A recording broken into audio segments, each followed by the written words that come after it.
오늘 이야기할 내용은 호주 신형 호위함 사업 수주 관련한 이야기입니다. 일단 오늘의 부제, 왜 우리나라 조선소는 탈락했나? 언론에서는 그런 말을 해요. 일본하고 독일 같은 경우에는 원팀으로 했기 때문에 경쟁력을 갖췄는데 우리나라는 조선소가 두 개로 쪼개져가지고 각각 경쟁을 했기 때문에 제 살 깎아먹기를 해가지고 떨어졌다, 이런 식의 얘기를 많이 합니다.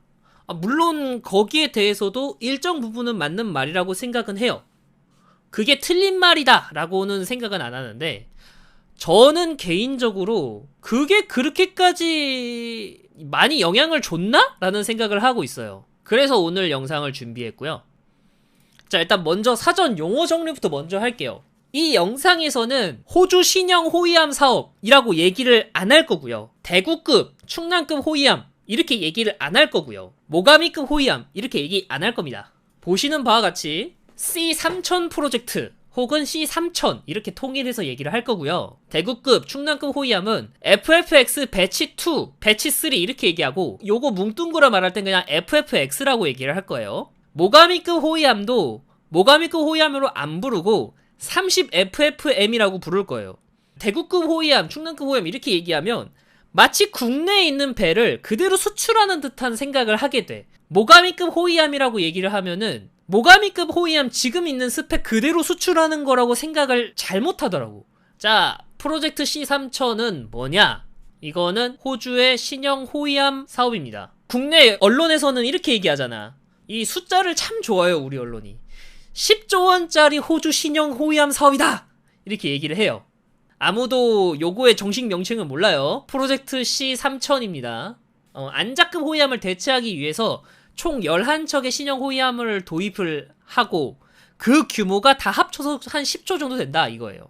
이거 3척은 해외 직도입을 하고 8척은 국내 조선소에서 라이센스 건조할 계획이라고 합니다. 자, C3000에 참여한 조선사들은 다음과 같습니다. 알파3000, 제조사는 나반티아, 그리고 스페인이고요. 30FFM, 제조사는 미츠비시 중공업, 일본이고요. 메코 A200, 제조사는 TKMS, 독일이에요. FFX 배치 2, 제조사는 한화오션, 한국이고요. FFX 배치 3, 제조사는 현대중공업, 그리고 한국입니다. 한국 기업이 2개예요. 나머지는 이제 스페인, 일본, 독일 이렇게 총 4개 국가가 참여를 했어요. 뭐 사람들이 다 이제 결론을 알잖아. 우리나라 조선사가 탈락을 했고 지금 일본하고 독일만 남아있는 상황이잖아요. 탈락한 이유 중 하나를 사람들이 왜 다른 나라들은 다 원팀으로 해가지고 경쟁력을 갖춰서 나왔는데 우리나라는 왜 따로 국밥에서 제 살 깎아먹게 하느냐, 이렇게 많이 얘기를 하거든.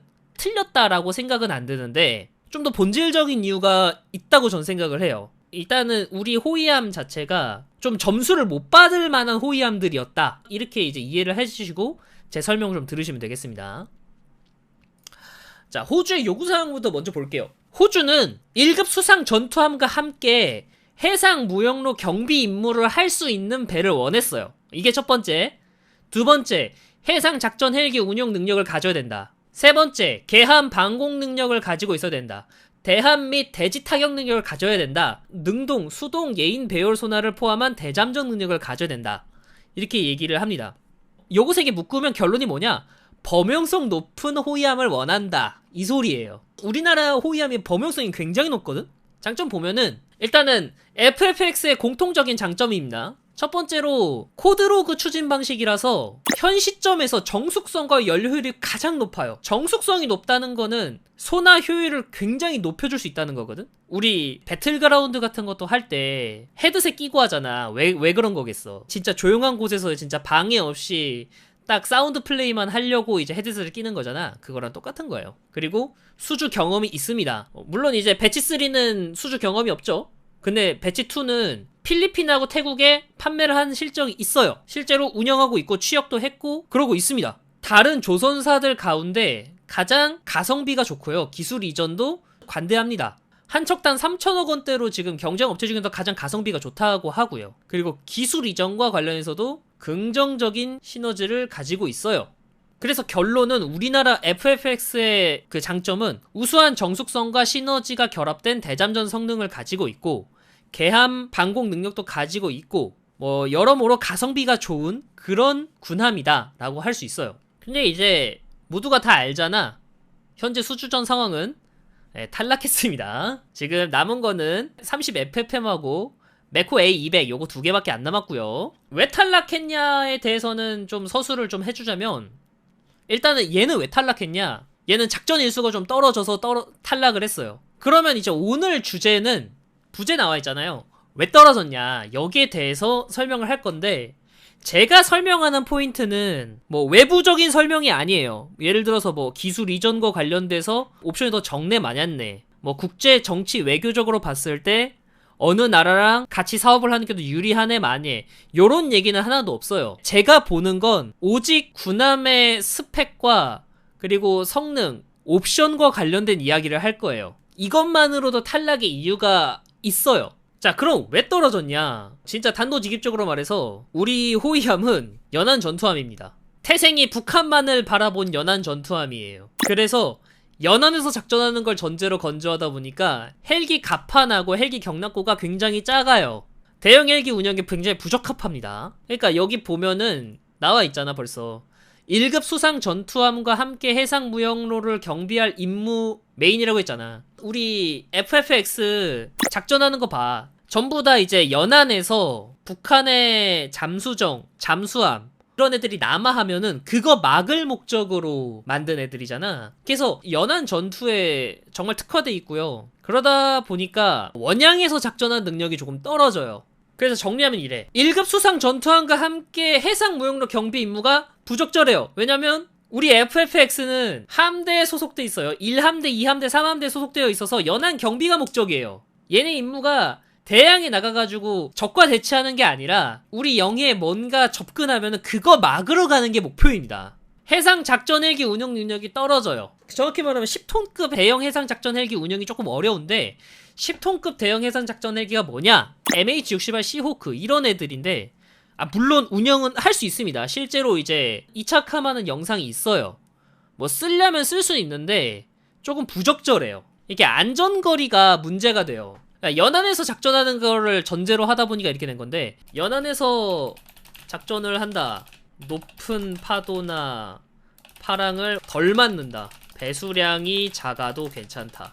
뭐 이런 결론이 나옵니다. 물론 배수량이 크면 클수록 좋아요. 다 나익선이에요 배수량은. 그래가지고 헬기 경납고가 작아요. 그러니까 뭐 물론 이제 10톤급 대형 헬기도 운영을 못하는 건 아닙니다. 운영을 할 수는 있어요. 할 수는 있는데 안전거리 문제가 있어서 6톤 이상 되는 대형 헬기 운영은 권장하지 않아요. 그래가지고 인천급, 대구급, 충남급 전부 다 와일드캣 쓰는 거예요. 개함 방공 능력 조건 되고요. 대함 및 대지 타격 능력 조건 되고요. 능동 및 수동 예인 배열 소나를 포함한 대잠전 능력도 조건에 맞습니다. 심지어 코드로그 방식을 쓰기 때문에 다른 나라들은 추진 체계가 이전에 썼던 거 썼거든?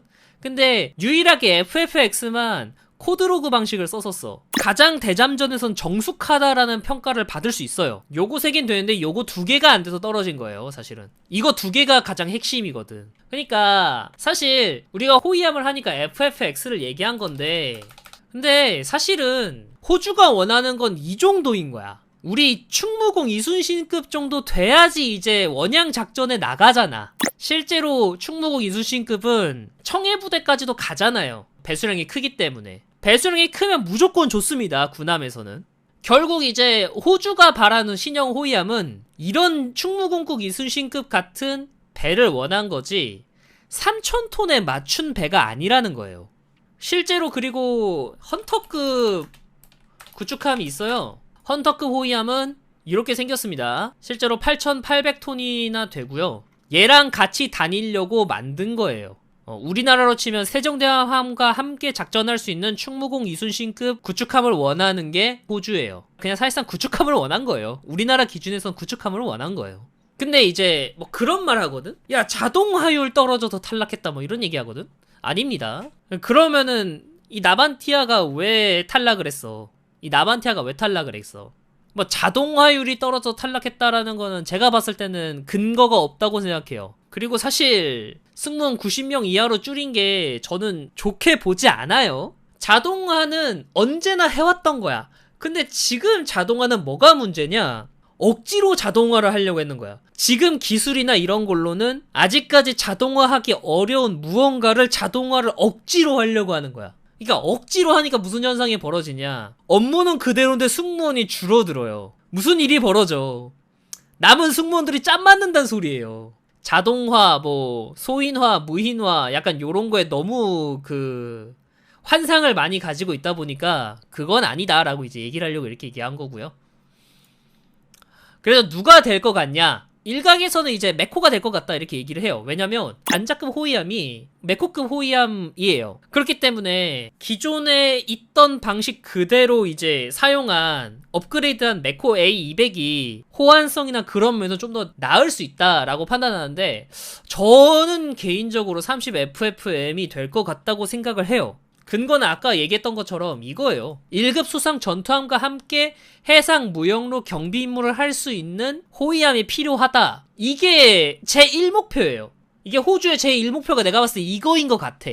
근데 탈락한 거 보면은 연안에서만 경계작전 뛰는 애들이에요. 솔직히 메코도 그런 면에서는 탈락할 수도 있다고 생각하는데 내가 봤을 때 메코가 살아남은 이유는 기존의 N자급 호위함과 궤를 같이 하는 호위함이기 때문에 승무원 교육이나 이런 것까지 합쳐서 효율면을 따지면 엄청 좋다고 판단한 거거든. 그리고 TKMS가 독일 조선사잖아. 이 조선사랑은 같이 일을 해봤잖아. 같이 일한 사람이랑 또 같이 일하잖아요. 근데 왜 나는 30FFM이냐? 일단 기본적으로 얘는 만재 배수량이 제일 큽니다. 5,000톤쯤 돼요. 그러니까 우리나라의 이순신급 구축함이랑 좀 배수량이 좀 또이또이하네요. 이게 사실은 이제 3,000톤급이라고 보기가 좀 어려워. 경하 배수량이 3,000톤쯤, 3,500톤인가 3,600톤인가 그쯤 되는 거지. 사실 그거보다 더 많이 나간 애란 말이야. 그리고 얘는 기본적으로 오키나와까지 나가서 경비 임무를 뛰려고 만든 배예요. 연안에서 노는 배가 아니에요, 얘는. 얘는 대양에서 원양 항해 작전을 염두에 두고 만든 배예요. 호주가 원하는 호위함이랑 궤를 같이 하는 배란 말이야. 1급 수상 전투함과 함께 해상 무역로 경비 임무. 자, 애초에 오키나와까지 나가 경비할 목적으로 만들어서 배수량이 넉넉합니다. 모가미급 호위함 같은 경우에는 VLS가 없어요. 근데 30FFM을 수출하는 거니까 호주가 원하면 VLS 넣어줄 수 있어요. 그리고 해상 작전 헬기 운영 능력이 10톤 이상 돼요. 애초에 10톤 이상 되는 해상 작전 헬기 운용을 전즈로 만들었거든. 여기 보면은 헬기 경납고 차이가 보여. 우리나라는 이게 링스거든? 여기 경납고가 이 정도밖에 안 돼요. 근데 30FFM은 봐봐. 시호크를 일본에서 이제 개량한 거일 텐데 이거 지금 꼬리 날개까지 보면은 꼬리 날개 충분히 들어오고도 공간이 남아요. 이 정도로 넓게 만들었어. 우리나라는 이게 링스가 작은 헬기인데도 불구하고 꼬리 날개가 한미 밖으로 좀 삐져나와요. 그 정도로 작아. 해자대 지금 당장은 그게 없는데 호주가 원하면 장비할 수 있어요. 토마호크 장비할 수 있고요. 하푼 장비할 수 있어요. 그리고 이제 30FFM의 가장 큰 단점이 이제 모가미급 호위함에서는 함수 소나가 기뢰 전용이라서 대잠전에 좀 부적합했거든? 해결할 수 있어요. 왜냐면 앞서 말했다시피 배수량이 굉장히 넉넉하단 말이야. 그래서 이것도 호주가 원하면 호주가 원하는 장비로 얘를 세팅을 해줄 수가 있어. 그러니까 호주 입장에서는 얘를 굳이 안 살 이유가 있나라는 생각이 난 드는 거야. 호주가 원하는 조건을 얘는 다 만족시켜줄 수가 있어요, 이 배는. 그래서 결론이 뭐냐면 우리 언론에서 자주 이야기하는 불화 때문에 수주에서 탈락했다라고 하는 소리는 사실 조금 부족한 논리인 것 같고, 그냥 호위함 스펙 자체가 호주가 바라는 요구 성능과는 조금 다르기 때문에 탈락한 게 아닐까라는 생각이 듭니다. 솔직히 말해서 어떻게 협상을 하면은 우리도 충분히 비벼볼 만한 스펙은 되는데, 왜냐면 이 코드로그 방식이 진짜 좋은 추진 체계 중 하나거든? 나는 진짜 아쉬운 게 추진 체계가 정숙성과 연비가 굉장히 우수한 추진 체계인데 이전까지는 이 추진 체계로 만들어 본 적이 없어서 신뢰성이 증명이 안 됐는데, 이 신뢰성을 대구급 호위함 몇 척 갈아 넣으면서 확보했거든? 그래서 현 시점에서 가장 효율적인 추진 방식이 코드로그거든? 근데 다른 나라들은 신뢰성 확보를 위해서 기존에 사용하던 추진 체계 그대로 사용함. 아쉽단 말이지. 그래서 우리나라도 이 코드로그 추진 체계에 대해서 이제 신뢰성 확보인데 말이지. 너무 아쉬워요. 여튼 오늘 여기까지 하겠습니다. 수고하셨고요. 재밌게 보셨다면 좋아요, 구독, 그리고 멤버십 가입까지 부탁드리고요. 저는 다음에는 더 재밌는 컨텐츠로 여러분 앞에 찾아뵙도록 하겠습니다. 정말 감사합니다. 안녕.